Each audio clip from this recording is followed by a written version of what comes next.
Welcome to If It Doesn't Feed You, Don't Water It, a wellness podcast for women of color. My name is Nayamka Robert Smith, and I am your host. Today's topic, straight out the gate, the lie of imposter syndrome. I think this idea of imposter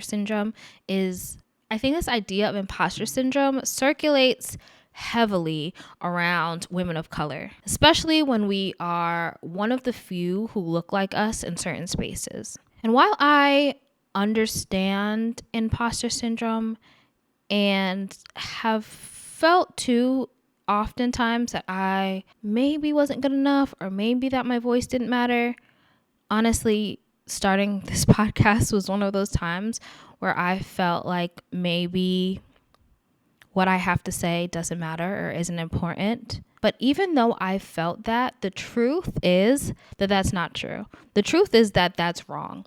And that I have something important to say, and that you have something important to say, and that we all have something important to say. So if you are listening feeling as though you identify a little bit too closely with the idea of imposter syndrome, my goal is that by the end of this episode, you will not.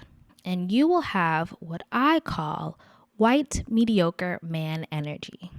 Now, this is something that I've used as a mental piece of armor for a really long time. When I'm in a space where I feel uncomfortable or I don't know if I belong or if I'm worthy, the thing that I tell myself to get